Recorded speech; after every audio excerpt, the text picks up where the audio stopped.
Right. Hello, everybody. Welcome to today's edition of the Access Nature Forum.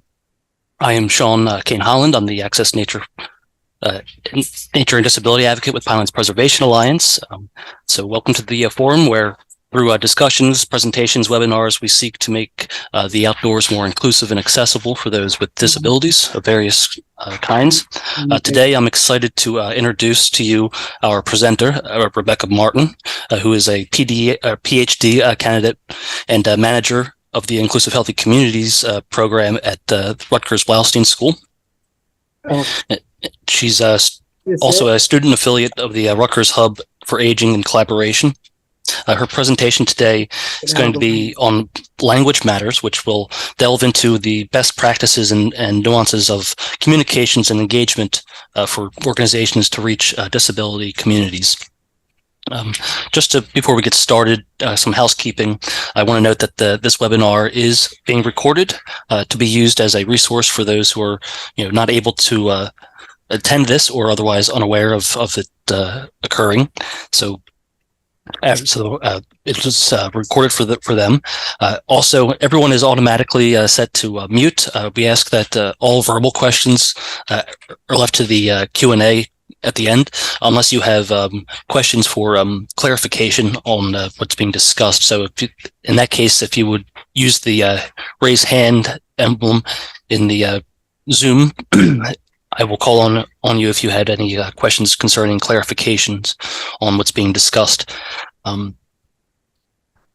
Also, when I mentioned, I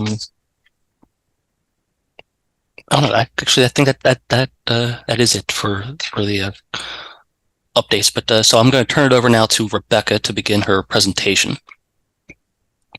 Thank you, Sean. Thank you, everybody, for having me here today. It's so nice to see such a great turnout and so many people interested in learning how to do more inclusive communication.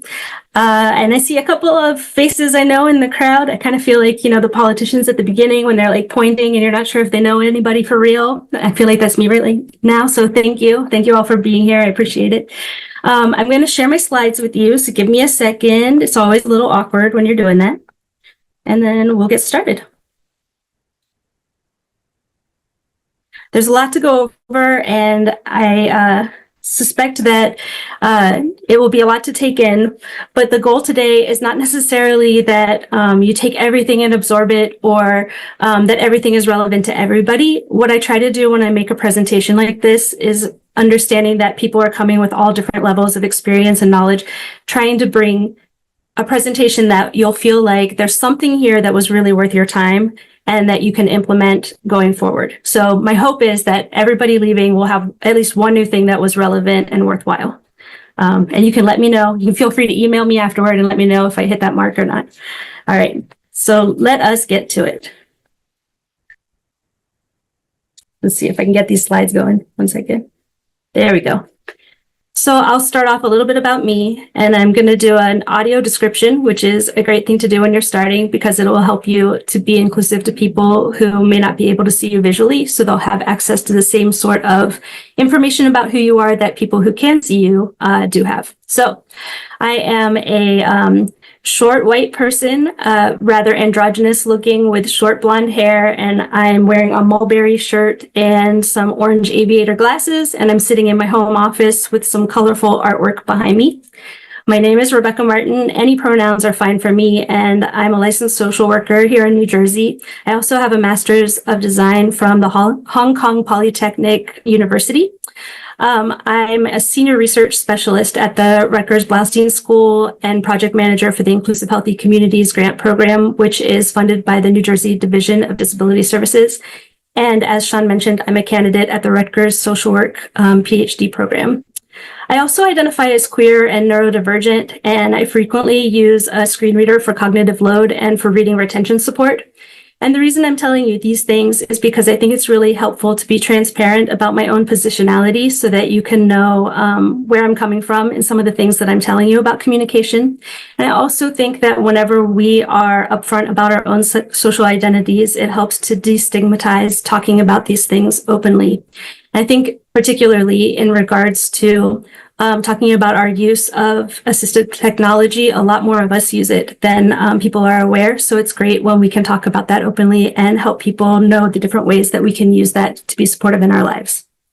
I've included on this slide a QR code, and if any of you would like to reach out to me afterwards, you can scan that, or you can use the clickable link that's in the slides, and you can get access to my contact information there. And also, there's a link to the Inclusive Healthy Communities website where you can check out the work that we're doing there. Okay, so I wanted to get started. Uh-oh, something has gone wrong with our presentation slide. Does that look super strange to you? Yeah. Yes. Sean, we just did this and it was okay. 1 second. Let me try again, see if I can make it work.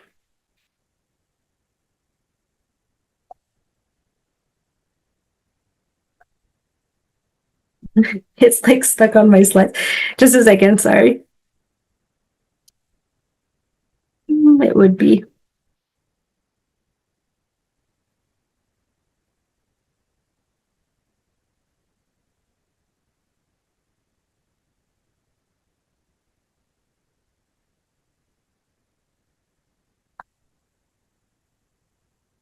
Huh.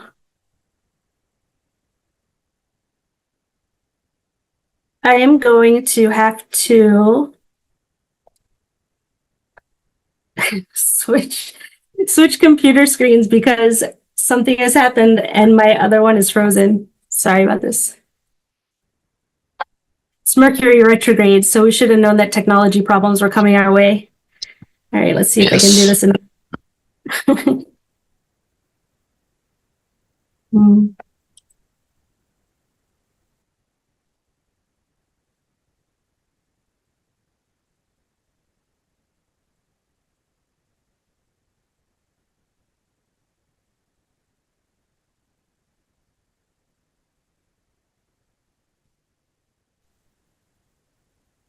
All right, let me see if I can get you back.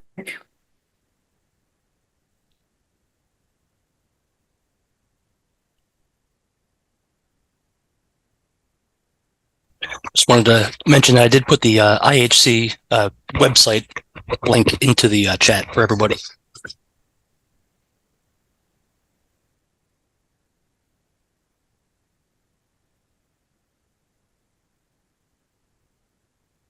So sorry, Sean. Just give me a second. Oh. Gotta love technology. I know, I tested this all to make sure everything was fine. And if you're at all familiar with my work, you know that I host these webinars like all the time for Inclusive Healthy Communities. So this is quite out of the ordinary. I think it's something with the Slido. Just get rid of the second one altogether.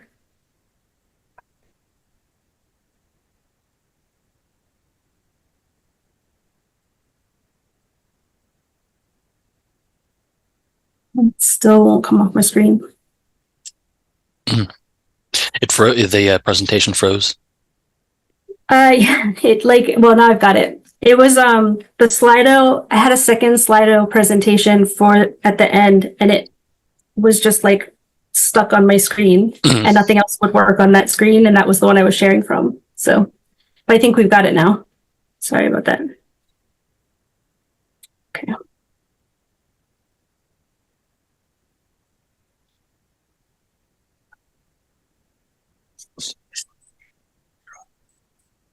All right, we're back.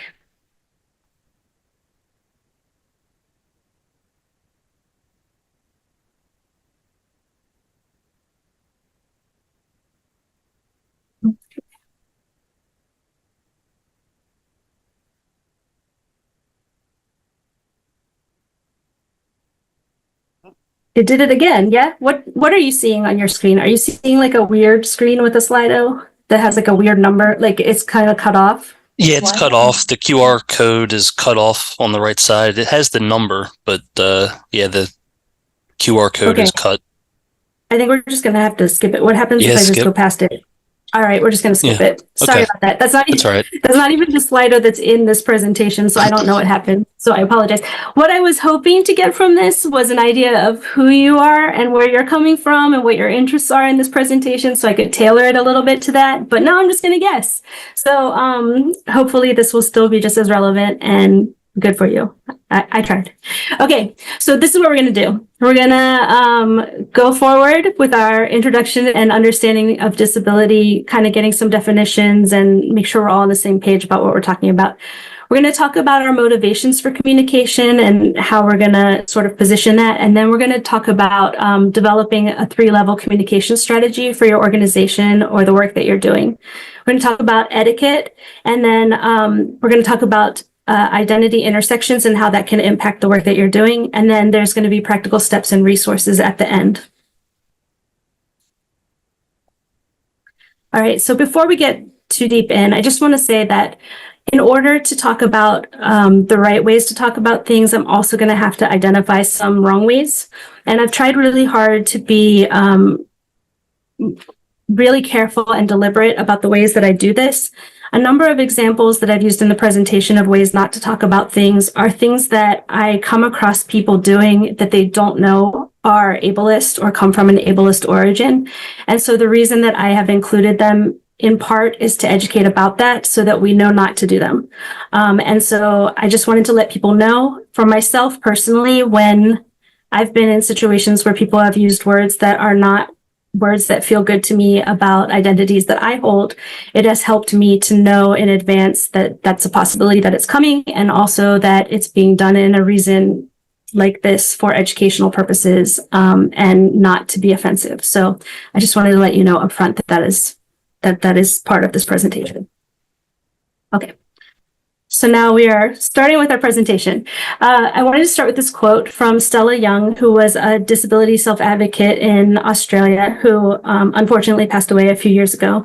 And she said, "Disability doesn't make you exceptional, but questioning what you think you know about it does." And what she meant by this was that disability is really part of the human experience. It's part of the natural spectrum of what people experience in life, but a lot of times people think of it as this aberration or this thing that only happens to a small number of people. It's something different or catastrophic. And that underlying thought about disability affects everything that we think about it, and we build on top of that as our framework and the way that we talk about it and the way that we interact with people around it. And so what really becomes important is that we question sort of these underlying things that we think of as concrete around disability, whether it's what we think somebody's physical capabilities might be, or what kind of grief we think somebody might carry about an experience of disablement. We have to understand that for someone who experiences their disability day to day, they may be very happy in the body that they have. They might be very happy in the life that they have. And so it's very important that we approach all of this with a very open mind and not putting any sort of bias of what we think disability might be about onto the experience. And I think that's an important framing before we get started today. All right, so why does language matter so much when it comes to talking about disability?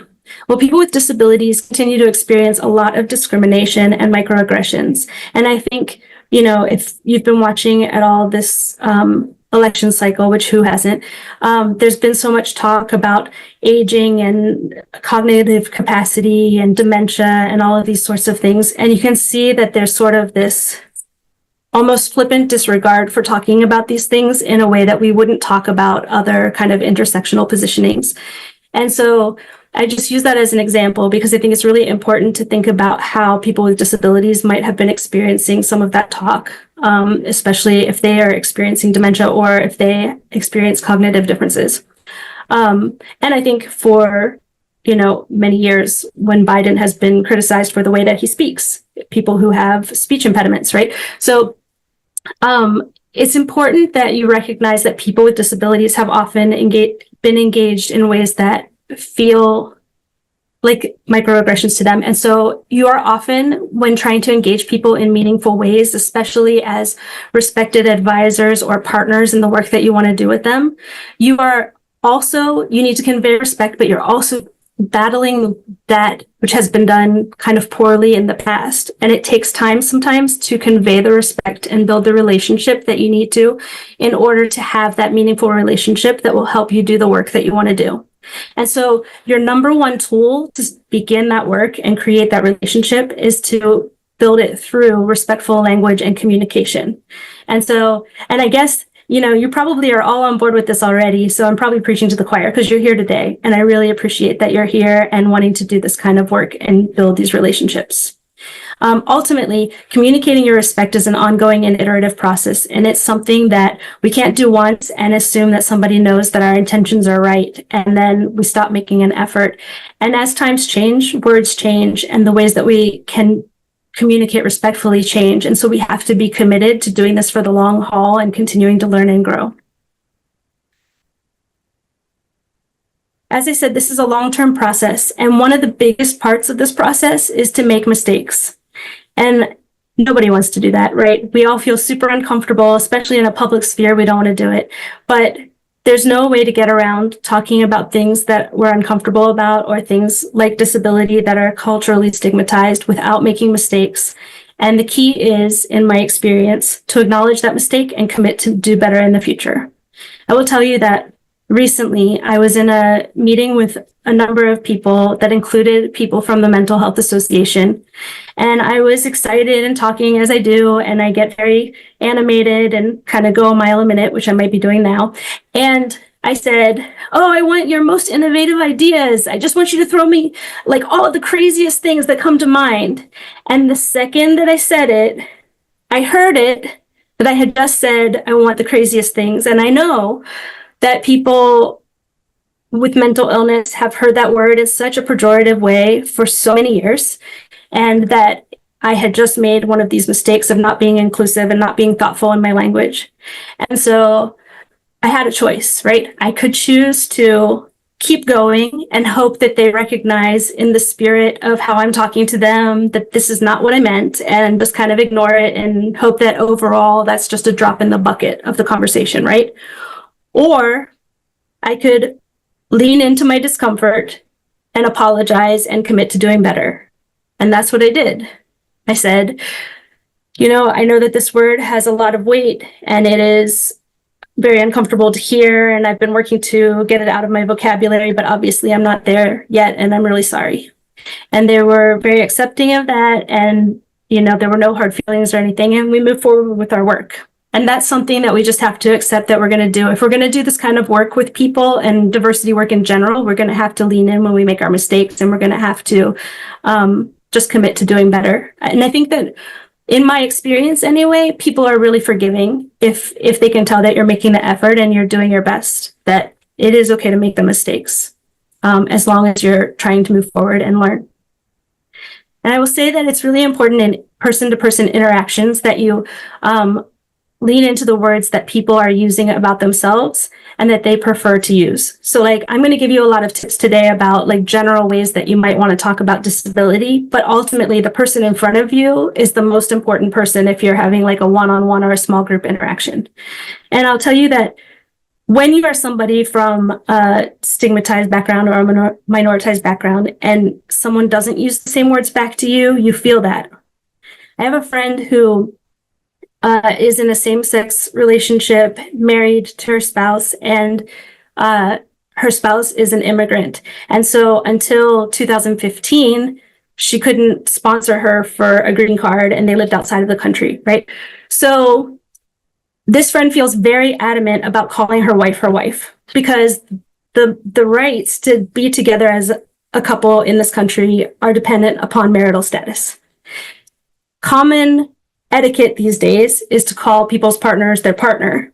So when she says to somebody, "Oh, my wife, X, Y, and Z," and then they respond back to her, "Oh, your partner," she feels that they're not respecting the way that she views her family, or the way she's talking about her family, or the way that she's trying to convey the message of her family. So it's just really important, because sometimes there are these general rules that we adopt as a society and we feel are the end all be all of the way you talk about something. But when you're in those person to person interactions, if the person doesn't use those words with you, then you should use the words with them that they are using. Now, the caveat to that is that if they're using reclaimed words that have been slurs and stigmatized, you likely don't want to use them unless you are from that community or they have asked you to use them for them. So for example, I use the word queer all the time because I like the word queer and I'm part of the queer community, and I like that it's just a big catch-all for everybody, and it allows flexibility between identities and change over time and doesn't have to get too specific. But if someone is not from the queer community, it's not necessarily the best practice for them to say queer, particularly when speaking to like older adults who, as a general rule, don't always like the word queer because of that having been a slur that was directed to them very often in harmful ways. So it's just important to like think about the context. So if it's a reclaimed word, you only want to use it if you're part of that community, or if the person asks you to use it when you're talking to them. And if they give you permission, you don't want to think that it is blanket permission to use that word with everybody from that community. I will give space at the end of this section for questions. I know it's a lot of information, so if it feels like a lot, please just keep any questions for a few more minutes and we'll get there. I also want to just note that there are intersectional differences that sometimes impact how people talk about disability specifically, right? So there are differences by age group, within racial and ethnic groups, sometimes within gender, language spoken at home. Like, there's also differences sometimes by the length of time since the onset of the disability about how much disability identity people often hold, and also by whether people have a lot of people with disabilities in their peer groups. Like, both of those things make people more inclined to identify as people with disabilities. Whereas if people have not had a disability for very long and don't have other people with disabilities in their peer group, they may not be as willing to have that kind of social identity. Inclusive language really requires cognitive effort and emotional bravery from us. Sometimes we disparage people as a way to remove emotional vulnerability from ourselves. And I put an example here because we tend to do, like, when there's a rule that we feel is unfair to us, right? And we are frustrated and we don't want to show our emotional vulnerability. Culturally, we have frequently othered other people in order to express something about this without bringing in our emotional vulnerability, right? And so I put this about the Romani people because I still hear people very frequently saying the word gypped, which is derivative from gypsy and is derived from a slur. So that is one way that we have typically expressed some sort of frustration in a similar type of situation. People, in my coming out years, everybody was saying that's so gay all the time. And that was, I would say to my friends, this is awful. I'm gay. You don't say, why are you saying this is so gay? And they would say, but I don't mean that. But that's where it comes from. Like, it's because gay is bad, right? And now the parlance, like, every day I hear someone say that's lame, right? And lame comes from disability as well. So we just have to think about, what are we doing when we're saying these things? It's because we're trying to emotionally distance ourselves. Like, we feel vulnerable in this moment, so we're othering somebody else. We're putting it external to ourselves. So it requires us to be like, okay, I'm willing to say, this is really unfair, and I feel really frustrated by this rule that I think is unfair, rather than just kind of like externalizing and using an easy way of kind of venting that frustration. So it requires our effort, but dignity demands it. Okay, so I promised I'd give you space for questions. So far, do we have any questions? It's a lot of talking, I know. Sean, you have to manage if there are any questions for me because I can't see. I can only see like 4 people. Yeah, there's no questions in the chat right now. Okay. And don't see anyone with raised hands. Okay. Oh, all right, hold on. Actually, we have Amy Cap. Her hand is raised.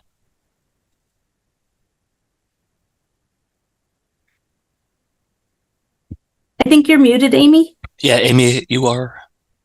Hi, sorry about that. Can you hear me? Yes. Hi, Amy. Hi, thank you for discussing the reclaimed words. And I just generally had a question about that. I found it a challenge, particularly doing projects where someone else in the in the group project decided to use the word queer as an identifier, but I didn't know whether to also use it or not, but it was actually used as a meta tag in our project.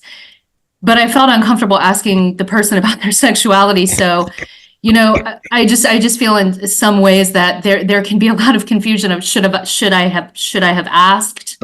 Should I just go along and use the word? Should I be offended? I was not quite sure, and I did grow up in the era. I'm Gen X, and I grew up where that was used pretty offensively, and so I don't like to use that word now. But I want to respect people who decide to reclaim that word and use it for themselves. So what's the course of action there? I think so the context really matters on like how you would approach this. And I don't know if I can give you like an always best case for how to go about this. So for a meta tag, I wouldn't feel like the meta tag necessarily is problematic as queer, because I feel like once you get into the LGBTQ tag, you might have people that tag it as LGBTQ and then LGBTQ plus and then LGBTQI plus, and then you might have all your tags not matching. So I can see why queer would be the simple one, but that's like systems talking, not like the other things. Okay, so what I'm thinking about is in the actual conversation of this, I guess I would just ask that question, like, is queer the best word for us to use? Do you think it will offend anybody? And like have the conversation about that with the person and kind of come down to a consensus. And the thing about all of this is that like any one person can't represent like the whole group, right? Like I can't represent all queer people just by being queer. And so I know a lot of younger people, I think, feel a lot more comfortable with the use of queer. And I'm like right at the Gen X millennial mark myself, right? So like I kind of have a foot in both perspectives. But I think that there's enough people who might still be uncomfortable with queer that it really just kind of depends on who you're targeting to. So I don't have a really great answer for you. It's more just about the conversation. I think I would have maybe asked like whether there were other people who might feel uncomfortable about that tag and whether there might be an alternative that you could use, and or if that should be included in a list, or, I'm not sure. Does that help at all?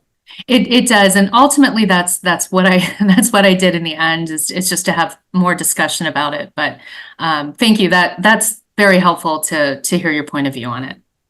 I feel like so much of this is just about discussion and coming up with like imperfect solutions, but like the best solution that you can in the context that you're in.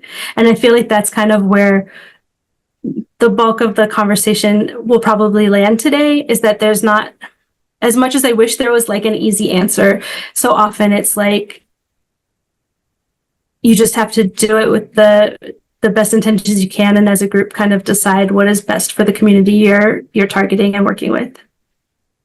Got it. Thank you very much. Thank you for your question. It's a great question. We have two others with their hands raised. I'll go to Miss Ruth first. Hi, Rebecca. Miss Ruth here. How are you? Big fan here. I unwittingly used language already that may have been incorrect. When you opened the meeting and you asked, "Is the screen looking strange?" I unmuted and I said, "Yes, ma'am." So I know your pronouns are any, and I know you, and I hope you know my heart, but I do apologize. I'm used to the binary yes, ma'am, or yes, sir. So is there a non-binary term I could use to give that honorific, which I mean as a term of respect, like yes, ma'am, or sir? Is there another term? Oh, that's a good question. There's, in terms of like when you do Mr. and Ms., there's mix. But I don't know. I don't know if there is a term. I didn't know that one. There's mix. Oh. Yeah, like MX is like the alternative for like Ms. or Mr. Okay. But I don't know. But I just also have to get out of that habit, I guess. Pretty simple. Well, for me, with like any pronouns, I'm really okay with ma'am or sir or whatever. I mean, to me, they're all words. I personally identify as a gender because I just feel like I'm a soul in a body, and it really, beyond that, doesn't matter a whole lot to me. But That's I think beautiful. for other people, I wish everybody thought that way. thanks. But I think that for other people who feel much more strongly, like it's very important to honor that. But I think, but again, like you said, it's really important to just use your best intentions, and that's what you did. So but thank you for that. And I will look up I will look up whether there's a word like that for you, and I will get back to you because I have your contact information. Thank you so much. I appreciate it. Oh, of course. Sean, you're muted. Sorry about that. So there was one person left with their hand raised.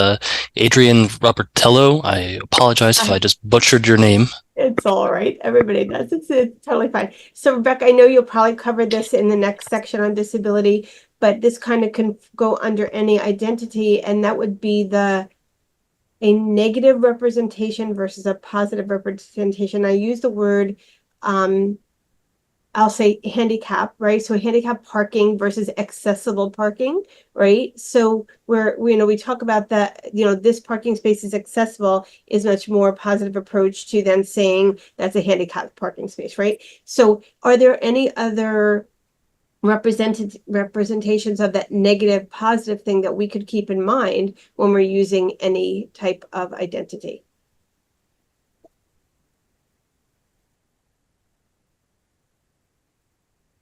Well, first, I did not put that in my slides. So thank you for bringing up that example. It's a really good one, and I should have it in there, but I don't. And then I think that there are some examples, but at the moment I'm blanking on it, and I'm so sorry, Adrian. So can I put a pin in that one and come back to it later as we go through? And if it comes up, I'll highlight it as we go through. I didn't mean to put you on the spot. It's just something that No, it's okay. It's okay. Yeah, I just person with a disability, I often, hear, and this is my own identity, right? I hear a lot of that negative connotation. In fact, like I have a hard time with the word crip, right? And I've always thought of that negative, but so many in the disability community embrace that word, and really, it's their culture as a group, right? And so to them, it's very positive, right? So I think about the positive, negative of a lot of these terms that we use all the time. Yes, I think that's true. And I mean, and crip is one that is also like a reclaimed word that anyone who's outside of the disability community might not want to refer to people as unless they have asked them to, right? So it's kind of getting at the heart of that. But yes, you're right. Like in terms of, and for example, crip time is like a construct of like time differences, which I'm going to reference later, and we'll talk about that as well. But thank you for your question. Okay. So in the interest of time, I will keep going. I think that is the last question. Yes, that was the last question. Okay. So let's talk a little bit about disability, and we'll get started with defining it. I'm going to start with the Americans with Disabilities Act definition. And the Americans with Disabilities Act has sort of been our leading legislation since 1990 when it was signed in by George Herbert Walker Bush. And it defines disability as a physical or mental impairment that substantially limits one or more major life activities. And major life activities in this case, they are things that are like major physical or mental functions that include things like caring for yourself, performing manual tasks, learning, seeing, eating, standing, bodily functions, all sorts of things that we do throughout our days. And so that can be like a difference or disability in those things. Okay, then additionally, a record of such impairment. So these are the ways in which, these are the things that are protected against discrimination by the Americans with Disabilities Act. So B is a record of such an impairment, and that is to cover things like, for example, cancer that is in remission, where you don't currently have an active disability or chronic health condition that would qualify you as a person with a disability, but for which you might experience discrimination by an employer or something if they were afraid it might come back and they didn't want to hire you back or something like that because of that. And then C, being regarded as having such an impairment, and that is to cover people for whom there might be some perception of a disability where none exists, and you might experience discrimination based on that. And an example I've seen used is, for example, if you had been in a fire and had some scarring that didn't cause you any experiences of disablement in your current life, but people thought that you had a disability because there was a visible symbol of this, then you would be covered under the Americans with Disabilities Act against the discrimination based on their perception of you having a disability despite not having one. Disability types are often categorized in many different ways, and sometimes it gets very complicated. I think the easiest way to think of it is this 4-category breakdown. So there's physical disabilities that are related to the body and can be something you have from birth or something that is acquired or has later onset. And this is typically not related to the brain or a sense organ, so something more physical. And this is typically what we think about with mobility and those types of things. Sensory is differences in how we take in information. So that relates to things like visual impairment or hearing impairment, things that are about sensing specifically. Mental impairments, which are differences in cognition and emotional regulation, behavior, and these are the things that have previously been described as mental illness. And then intellectual and developmental differences, which are differences in cognitive and language, motor, or social skills. And all of these typically develop during like early development. Disability is something, a disability identity is something that people don't always adopt at all. And sometimes they don't adopt that language until later. And sometimes people with disabilities consider themselves to be a person with a disability, but don't necessarily adopt the word disabled to describe themselves. Sometimes people with disabilities, especially ones who have disabilities that are largely affected by the environmental factors or whose conditions are controlled by medication, might feel as if they are being disingenuous by claiming to be disabled. So sometimes there's like kind of this internal conflict of people about whether or not they should claim a disability identity. For example, people with ADHD that's well managed, or somebody with asthma who, without the proper supports, could experience extreme disablement in certain circumstances, but with proper supports don't feel like they are disabled, might consider themselves to be a person with a disability, but not to be disabled. Whereas people who experience feelings of disablement in many environments might be more likely to identify as disabled. But that's not always the case. It's also important to note that many disabilities aren't visible, and we shouldn't assume that anyone in any room doesn't have a disability. I've been in a lot of meetings where, and in particular about a year ago, I was in a nature forum meeting where people all day were talking about how we needed more people with disabilities in the room. And I felt like there were two major issues with that happening. One was that the majority of people who were there were people who were planning the organization and were leaders within the nature community. And I felt like there was an assumption that people who were there weren't people with disabilities because they were leaders in these organizations. And second, that people weren't people with disabilities because they couldn't see the disability. But I was there and I have a disability, and there could have been many other people there with disabilities.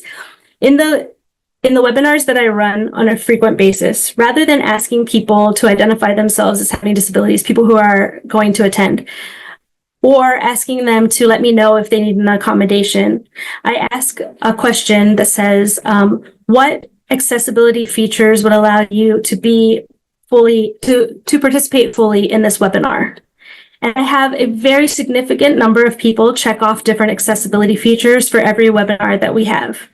This means that there are many people who benefit from having accessibility features who may or may not have identified disabilities that really could benefit. So we should always assume that there are people with disabilities in every room. There are two primary models of disability that you'll hear about a lot in our society. One is the medical model and one is the social model.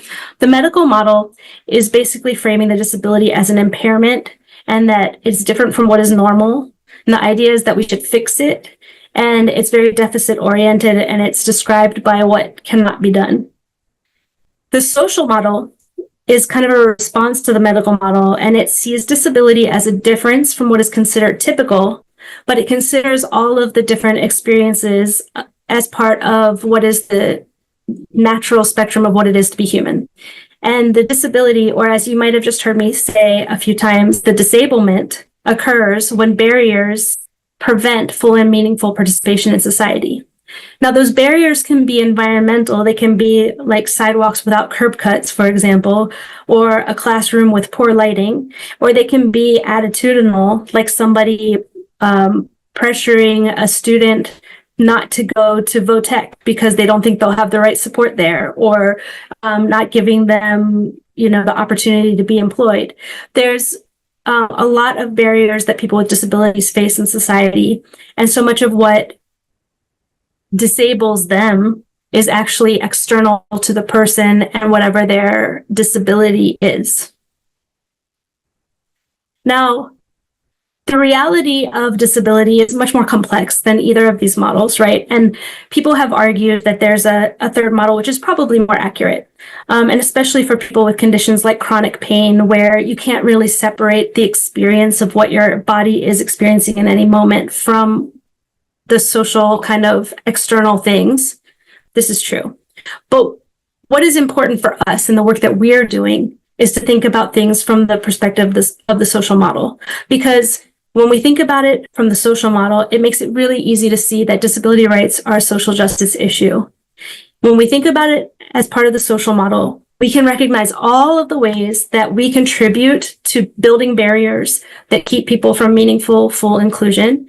And it puts the onus on us to remove those barriers. There's an author out of Australia who has written about how all of the modern societies in the US, Australia, the UK, everywhere that we have these industrialized nations, right, that are kind of saying that we're leading the way on disability rights. We built our societies while most people with disabilities were locked up in institutional care. So all of our buildings, all of our structures, all of the ways that we do things were built without any of these people in the community to influence the way that things were being developed. So when we talk about the expense of making things right now in a universal design kind of way, and we're complaining about the costs of changing these things, what we're really doing is saying that it doesn't matter that everyone was not living in community at these times, and we didn't build community with them in mind. So it really is a social justice issue, and that's why I orient you in this way. And I'm so glad that we're all here today so that we can talk about removing these barriers. So let's talk about person first and identity first language so we can really understand how to talk about people. So person first language does what it says, right? It puts the person or the people first. It's person with a disability, people with low vision. And it was primarily adopted because there needed to keep the humanity of the person with disabilities front and center. People had been dehumanized for a long time with their rights restricted, being institutionalized, etc. Identity first language typically still keeps the person some sort of word of personhood, but puts the disability first, right? So like a deaf person, autistic people, autistic community. Person first also is really useful because it helps us to remember that the whole community is not homogenous, right? And when somebody first starts to identify as having a disability, they often identify with a person first identity. But however, people who feel that their disability is very central to who they are and that they cannot separate their experience of themselves from their disability are people who often use identity first language. And also, as I said before, it often indicates that people have a strong sense of community with other disabled people. Now, person first language is a good place to start when you're working with people with disabilities, because even if people prefer identity first language, often they are not offended by person first language as a starting point. Sometimes people who prefer person first language are offended by identity first language. However, there are two communities in general that overall prefer identity first language, although, as I've said before, this does not apply to every individual, right? This is just like the communities overall tend to prefer. And that's the autistic community and the deaf and hard of hearing community. I also have worked with many blind students who prefer blind to vision impaired or person with vision impairment. Additionally, I just want to point out again that it's really important to keep personhood as part of person first and identity first language. A lot of times people will think that identity first means that you can say the disabled or amputees or diabetics. And again, like it's the same as with Blacks and gays, like all of these things take away the words of personhood and kind of indicate that this is like a homogenous group that has like one perspective. It's like one thing, right? It takes away those people. So better ways to say this would be like disabled people, people with amputations, people with diabetes, Black people, LGBTQ people. And then, as you might have noticed, I have all different sorts of LGBTQ abbreviations all throughout this presentation. I really couldn't pick one and stick with it. And there is no like proper LGBTQ plus, LGBTQI plus, IA, IA2, IA2S. They're all preferred by different groups. And I ultimately like the most inclusive one is the longest one. And that was what I would prefer to use in an academic setting or in a setting where I'm talking to LGBTQ plus people. But also sometimes it's too much, right? Like it's so many letters for a lot of people who don't spend their time thinking about this all the time. And so I want to give you tools that you can use with communities, right? And so I've been lately putting I on the end because I feel like intersex people are really marginalized beyond, especially in the US, like the LGBTQ community outside of the US has much more of a focus on intersex. So you'll see that I put I on it on a lot of the slides, but I just wanted to point out why that's kind of different everywhere on my slides. And I don't have a good answer for how you should do it. And it probably depends on the community you're working with. Okay, so alternate words of personhood. You don't always have to say person and people. People with disabilities in our communities have lots of roles, just like everybody else. So we can say our peers with disabilities. We can say our disabled employees. We can say our family members with disabilities. We can say our autistic community members. We can say our deaf individuals in our program. We can say our students with multiple sclerosis, all these sorts of things. But the thing that is most important here is that we don't use words that are disingenuous. Oftentimes, when people are talking about people, particularly with intellectual disability, people will use words that are not true. Please do not call people interns if they are not interns. It is disingenuous to call people by terms that are not accurate when we are referring to people with disabilities. But if these terms are accurate, we should use them. Okay. It is totally okay to use both person first and identity first language. You don't have to sacrifice inclusion for brevity. It's okay to say blind people and those who have vision impairments. If your community is split down the middle about how they prefer to identify and you want to be inclusive of both. You can also alternate between person first and identity first language in conversation or in a communication that you're doing.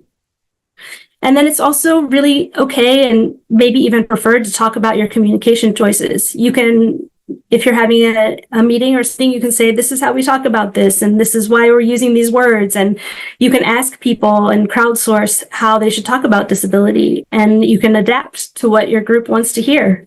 And you should be open to their feedback. Please don't put someone on the spot publicly to provide an opinion, though. If you know you have somebody who has a disability in your group, please don't say, Bob, please tell us, what should we call you, in front of a group of people.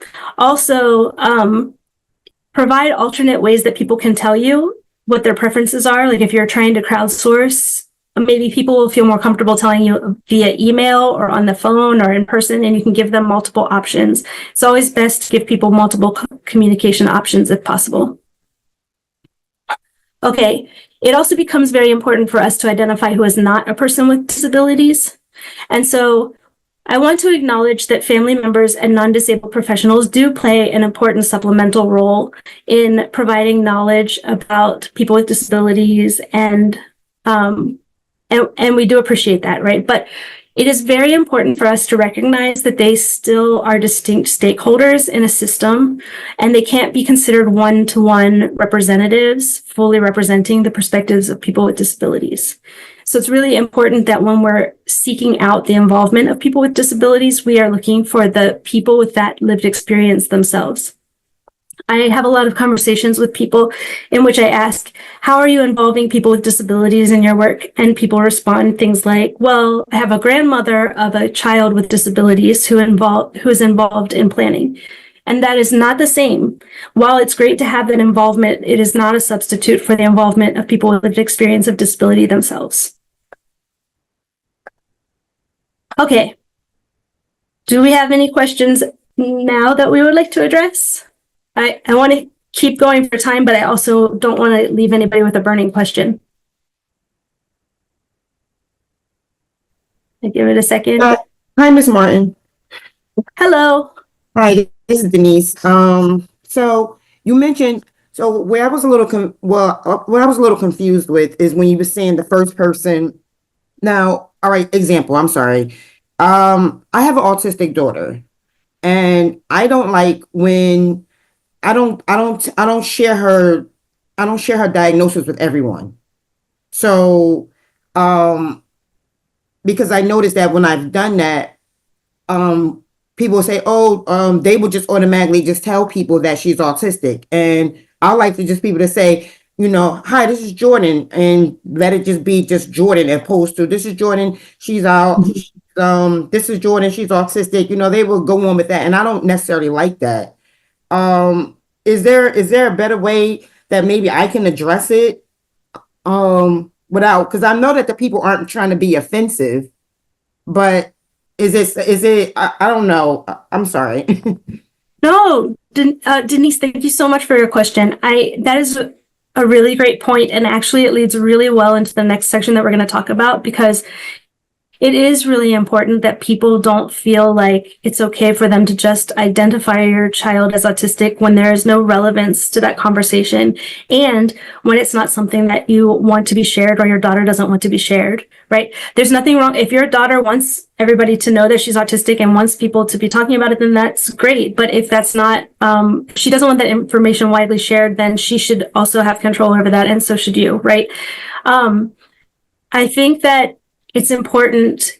People sometimes do feel like, and I feel like this happens with like any group that we're like learning about. I remember there was a time when, you know, there weren't as many out queer people, and people were always identifying me as queer to other people for no apparent reason, right? And I think that happens a lot.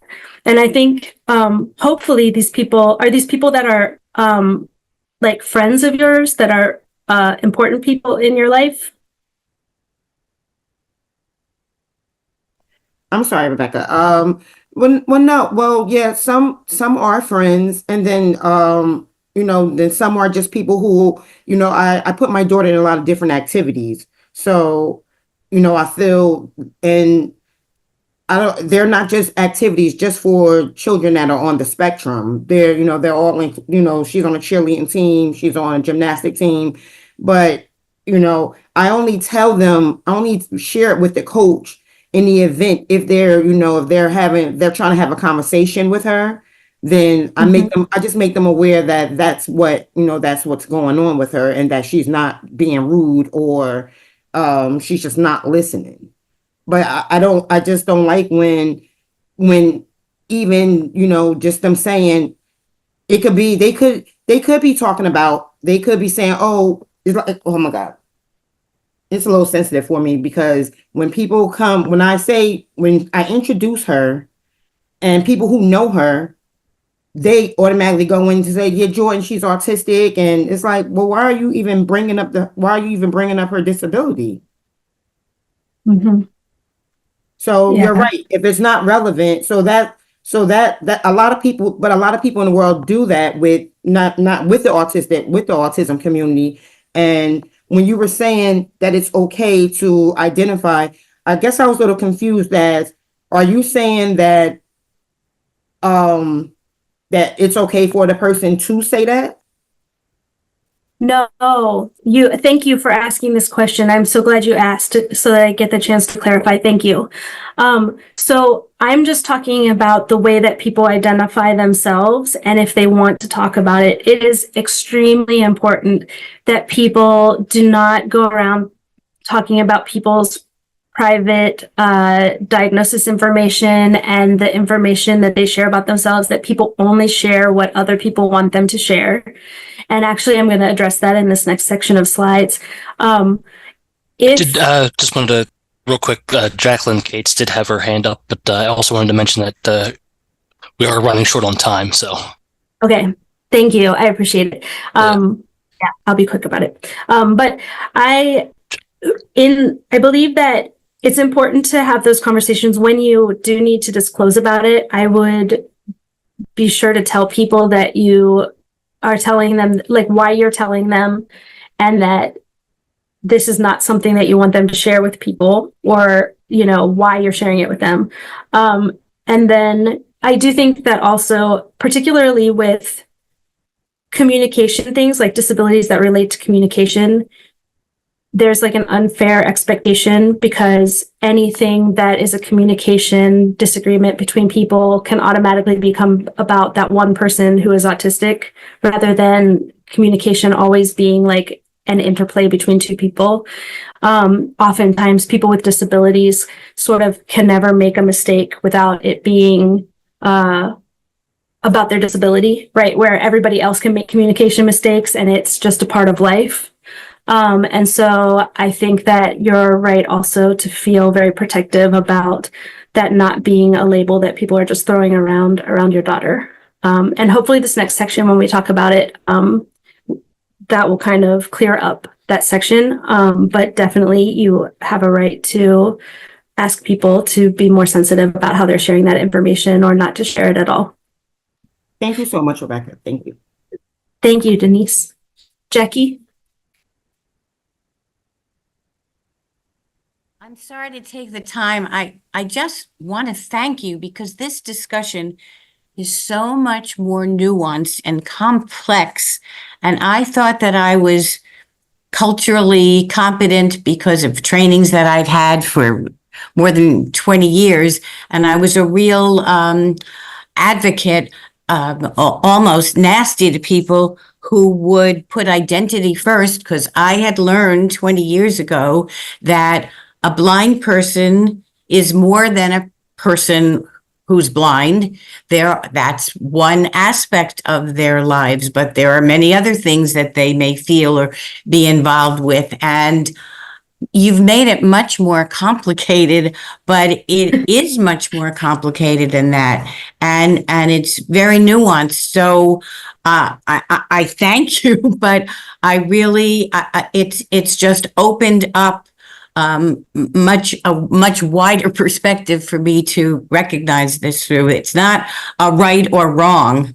As I like having rules that it's this way, don't do it that way. But obviously we're dealing with human beings, so it can't be that way. I don't want to take any more time, but thank you. Oh, thank you, Jackie. If there's one thing I'm good at, it's making things complicated. But no, I agree with you that it is nuanced, and it's just a matter of doing our best and muddling through it, like much of life. But thank you. I appreciate that. Okay, so, and this leads so well from Denise's question. So, considerations when asking about disability. When we're asking somebody about their disability, first we need to think about, do I truly need to know this? And how is this relevant to the topic and work at hand? And people with perceivable disabilities are often asked wildly inappropriate questions, and we need to keep that in mind because people might not feel very comfortable with us asking, even when it's really important to the work we're doing together. And again, this comes down to building the relationship with them so that they know that they can trust us and we can do the work that we need to do together. And just remember that people might feel comfortable disclosing in private, but not in front of others, and we should also make that an option as well. If the disability status is relevant to the work we're doing, it's also really important that we ask the questions though. And I think, there have been times when I've worked with groups where people are trying to assess the community's perspective on making some changes related to disability, and they'll have a community forum and not ask anybody who has a disability. So then when they're looking at all the opinions, they're holding all the opinions as equal, but they don't know who was saying this who has a disability, who was saying this who's a parent of a person with disabilities, somebody that works with disability, somebody that doesn't have any relationship to disability whatsoever. And really the people with lived experience are the most important. And so if you're trying to gather data about disability work, then you want to make sure that you know who has a disability. So that would be a relevant time to ask people to self-identify if they feel comfortable doing so. Also, it's important to know if you are going to do some sort of survey or some kind of information gathering about disability status, that you probably will want to ask the general community as a whole and then collect different identifiers that you can use to determine whether you believe that they have a disability. Because up to 30% of people will not identify as having a disability, even if they identify, or even if they have a condition that is considered a disability or have some sort of accessibility need that you're assessing for. And so you can ask other questions like, do you ever require assistive technology, or, whatever it is that you're specifically looking for, that you could use to sort your data into a group that you determine is appropriate or not appropriate when you're analyzing your data. When you're talking about someone's disability, and this really comes to Denise's question, why am I identifying this disability? Is this essential to the conversation? Am I virtue signaling? Am I just trying to talk about having people with disabilities in my group because I want people to know? Does it disclose personal information? Never discuss a person's disability status and other personal information with others without their permission. Someone may choose to disclose about a disability even in a semi-public environment, but that does not mean that they broadly consent for you to share this information with anyone else. Even if you're having like a group conversation with 10 people and somebody gives you a personal detail about their condition or diagnosis, that does not mean that it should go outside of that conversation without you explicitly getting their consent to share that information. Often accessibility needs are more relevant than diagnoses anyway. When we're talking about conditions such as autism, there can be so many different accessibility needs and differences in experiences and ways of doing things. So oftentimes it's much more relevant to say, Maria uses a screen reader, Trista requires plain language materials. It doesn't really matter so much what the disability itself is, but more the relevant thing that you should be communicating to a person is how they can best support their accessibility needs. And I included this video that I was hoping we would have time to watch, but we do not have time to watch. So this is your homework. Everybody, please watch this video. It's 9 minutes long, and Stella Young talks about inspiration porn, and I think it's really an important conversation. A lot of times we are well-meaning and we talk about people being inspirational, but it can also be harmful to tell people with disabilities that they are inspirational for doing things that their non-disabled peers do every day. And she was really adamant about that, and she speaks on it really well. Okay, I'm not going to ask for questions on this section until after the next section since we're running short on time. I'm going to talk about communicating, targeting different audiences. So I recommend that you have, if you're working for an organization, you have a 3-level strategy. You want the micro, which is going to target your person-to-person interactions, your meso level strategy, which is your organization or group level strategy, and then your macro, which is your general audience strategy. The person to person is the simple one, right? You're going to use the language preferences of the person who is in front of you, and that you're going to pick up in conversation or you're going to ask. The meso, organizational or group level, you're going to start with, like, the best way to go about this is based on the preferences of a known client base. So if you've done a survey with them, you've had focus groups, you've asked people, and you know what your group that you're working with likes, then that's the best way to go about it. But if that is not possible, or you want to start tomorrow and you don't have time to do that yet, you can use the reputable media guides like the ones I have at the end of these slides and follow suggestions that you're hearing here today, right, to get started. Your macro level approach is going to be to use consistent terminology in your presentations and media posts. You're going to try to align with media guides, and you're going to you might have to reflect funder priorities and advocacy goals. I have this example about neurodivergent aging adults. I'm going to skip through some of it because of time, but I want to clarify two things. So neurodiversity is the way that all the brains operate together. Diversity always refers to a group of something and the difference between all of the things, right? You can't have a diverse person. That's a euphemism. Like a diverse group of people, you can have lots of different kinds of people. So it's like that with brains, right? Neurodivergent is brains that operate differently than what society thinks are typical. And that includes people with diagnoses like autism spectrum disorder, attention deficit disorder, dyslexia, misophonia. Probably one day aphantasia will be part of that as well, right? So we've talked about the micro. I think you guys get it. We're going to skip it. We use people's words, right? The meso is overall, in this example, right? Overall, your population doesn't like the word disability. Some of the older adults in your program like the condition, like a neurodivergent label. So you talk about it as a spectrum of neurodiversity with your group.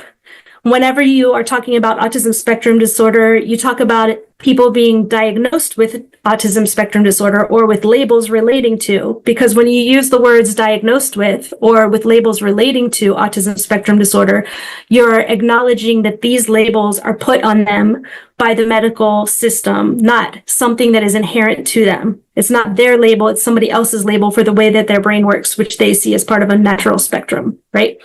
And then, but your funders require you to only work with people with autism spectrum disorder. So the way that you advertise to get your group of neurodiverse advisors is you ask for that in the major heading, but then in the text that outlines who is eligible, you have to say that they have to have an autism spectrum diagnosis.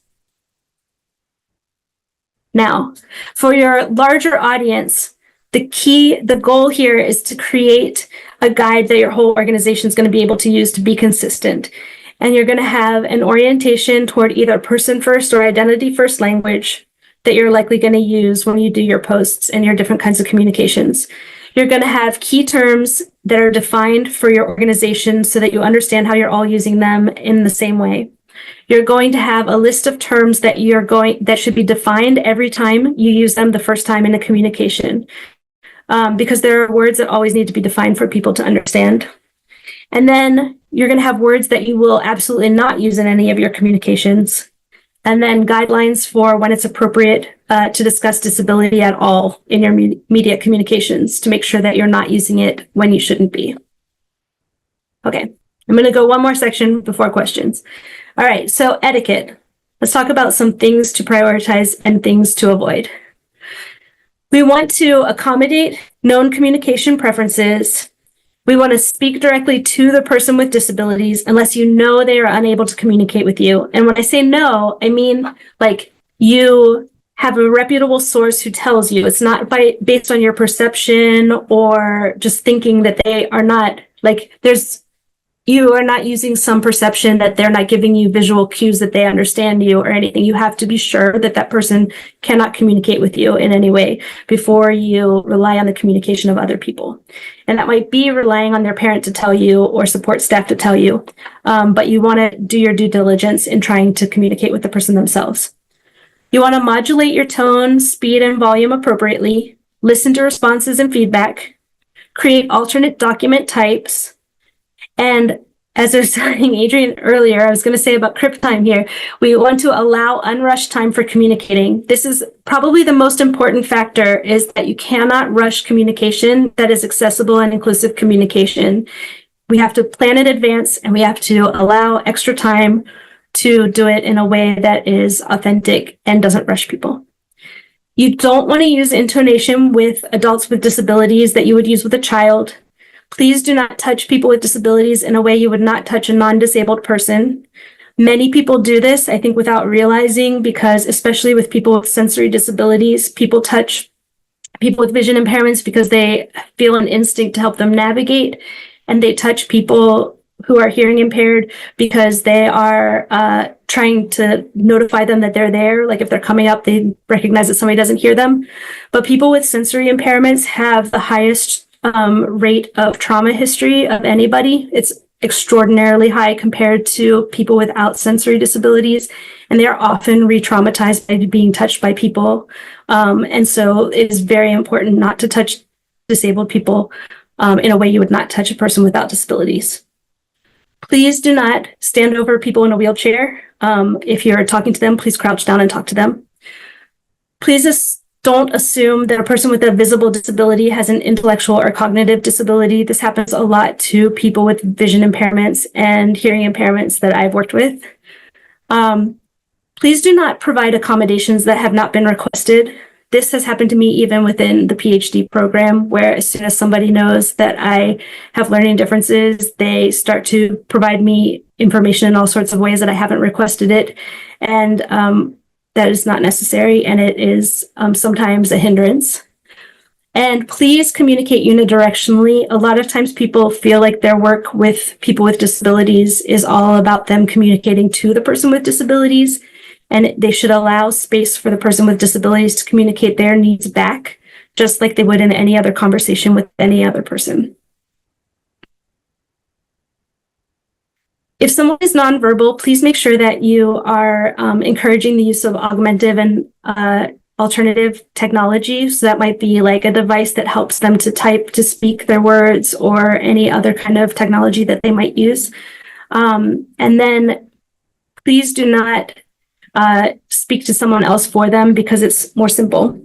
And if you're communicating with somebody who has a hearing impairment and you're using an ASL interpreter, for example, or if you're speaking to someone and a parent is assisting, please continue to direct your nonverbal communication toward the person that you're speaking with. So continue to look at the person with the disabilities and ask the question to the person with disabilities, even if somebody else is communicating back to you as an assistant to them, rather than speaking to that other person instead. Okay, when we're talking about disabilities, we want to make sure that we're avoiding emotive words that put our feelings on the disability, right? Person suffering from a disability, wheelchair bound, living with. Living with came from a good place because often it started with, a lot of people who were dying from AIDS when first the HIV and AIDS crisis happened. And then living with was like reclaiming, and we were moving into like acknowledging that people could continue to live, right, as treatments changed. But living with is often like, that has a connotation of like struggling, not thriving. And so we don't want to put anything like that on the experience of disability. We want it to be neutral. So a person with a disability does not put any sort of emotional weight on that experience. We want to make sure we don't say things like "our guys" when we're talking about men with disabilities, or say "people" if we mean people with disabilities, because we're uncomfortable saying that. Anytime we skip the words related to disabilities, it highlights our discomfort. And we don't want to use euphemisms like special populations, diverse people, differently abled, diverse ability, or handy capable. Special needs is something that people, often parents, sometimes prefer, that I very much don't like myself personally. So I will tell you that I don't believe any of these needs are special, that we all have the same needs. We maybe fulfill them in different ways. And so it's really, in my opinion, not the best practice on the meso and macro level. But if you're standing and talking to someone who prefers special needs, then please use it with them. But I would not use this as your larger communication strategy. Okay, so I'm going to have to skip, in essence, because of time. I'm so sorry. This always happens to me. I do want to say that you don't have to avoid functional words. Like if you have a friend who is blind and you are talking to them about watching the Olympics, it's okay to ask them if they watch the Olympics. You don't have to ask them if they listen to it. It gets kind of awkward and they feel like you see them as a whole person if you just use the normal functional words, like you're not always like disability top of mind. I gave you a lot of disability terms in this presentation and also some other terms that I really hope you will review when you have a chance, because I know that we're running out of time. So I will unfortunately skip over them. And I gave you some information about intersecting identities and like there's different rates of diagnosis amongst different groups of people and different outcomes. I do just want to highlight that autistic individuals have a 1 in 3 rate of identifying as LGBTQ plus, which I think is really important to highlight because if you are working with that population, then you really also need to be very culturally competent about talking about LGBTQ identities, compared to 7% in people without who are not neurodivergent. And then I have some other definitions here that I think are also really important. So please, when you have a chance, review them. And then I have some things about different sex and gender terms as well, because I know that that's something that can be really complicated for people. It's like new concepts. I do want to point out, just because there's so much discussion right now in our culture about sex and gender, that 1.7 people are estimated as being born with some sort of combination of sex characteristics that are across male and female. And so many of these are corrected at birth. Some of them are not visible. Some of them are chromosomal. Some of them don't show up until puberty. Some are hormonal. But the point is that we don't have any no states in the United States allow for an intersex birth marker on a birth certificate, right? So when we say assigned female at birth or assigned male at birth, that 1.7% is being assigned something. So just to think about these things, like this is part of why it's important that we think about how we're talking about sex and gender, and kind of being open to newer ways of thinking about this. So I have gone into great detail about gender and pronouns and grammar. And if you have any questions about any of these things, you can certainly email me. I gave you my contact information, so please reach out. So just highlight that where you should start is plan your individual preferences, how you're going to get started, commit to studying with the further available resources I have at the end, and make your strategy. Practice with your friends, your family, me, whoever you want. And then just lean into those mistakes and keep doing it, and it will get easier and easier with time. And I just want to point out that I have resources for you. There are links to the language guides by a lot of reputable resources. I have to point out that this is Adrian Robertiello's project here, the Living Safely with Disabilities and Special Health Needs. I have a link to it because I really appreciate the effort they put in giving us resources in multiple different rounds, different ways for like visual learners, for auditory learners, for plain language. So I always think it's useful to think about how you can be communicating things in different ways to different audiences. A video for how to make accessible PDFs. And then I have an intersectional disability related guide about parenting and neurodiversity that I linked here just because it's good to be thinking about intersectional differences with these things. All right. Thank you very much. And please reach out if you would like to. And I am happy to take any more questions.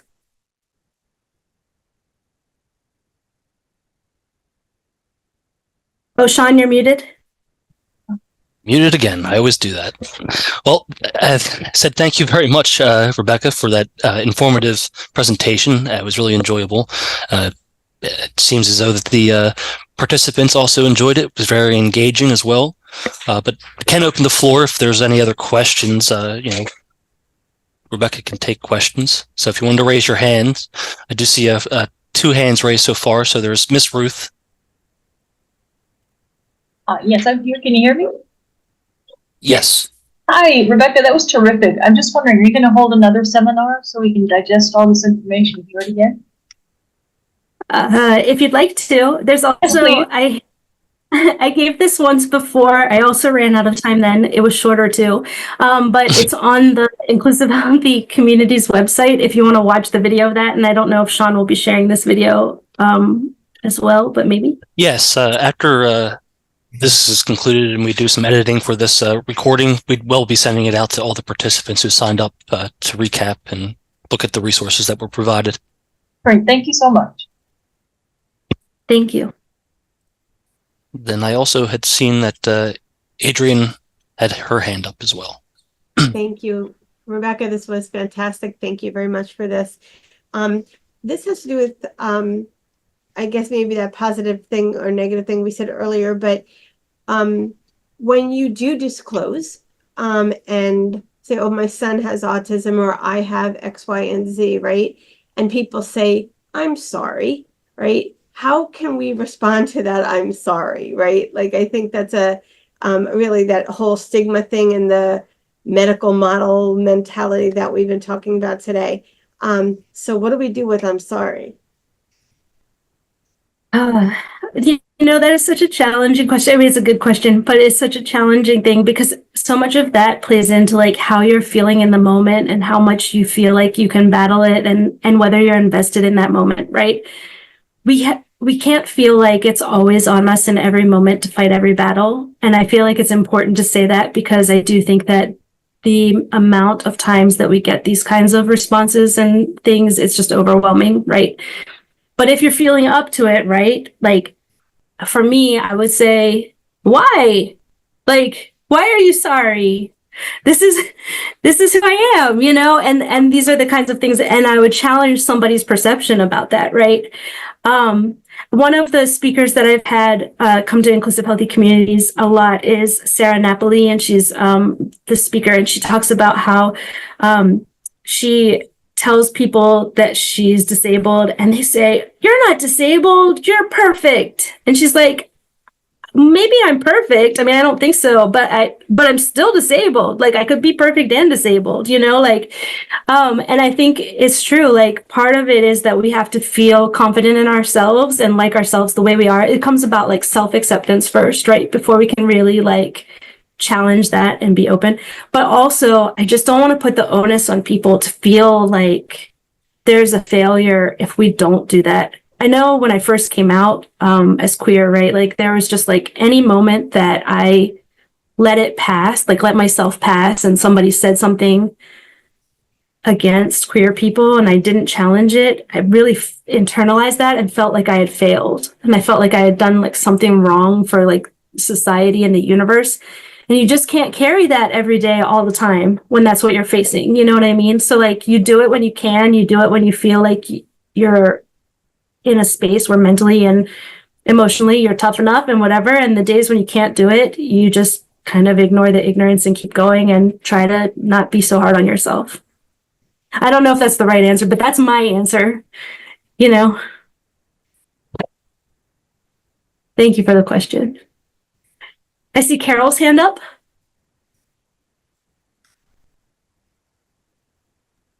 Greetings, and I too just want to say this is so informative and so excellent. And I do some training with sexual orientation and gender identity. So some of the ways that you articulated these things are going to be really valuable for me in talking about identity and people claiming their identity.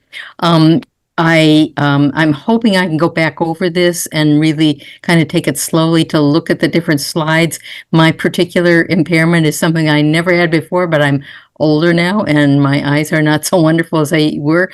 I can't even read your email. I think it's like either light on semi-dark or semi-dark on sort of lighter, but I just always want to say to people, black on white or very dark on very light when you're making any kind of slides or any kind of visual signs or whatnot. But so that's one thing I know. And so if you put your email in the chat, I'll get it. Thank you. Thanks again. This was great. Sure. Yes, thank you. I tried very hard to make the slides very accessible, but I think you're right. The last slide of that is does not have very good contrast where my email is. So I will definitely put that in the chat for you. Thank you. Thank you. So thank you all for joining this webinar, and I hope to see you all in the next Access Nature webinar, which will be in October. Thank you, and thank you, Rebecca, for your presentation. Thank you. Thank you all for being here. And everybody have a enjoyable rest of your day.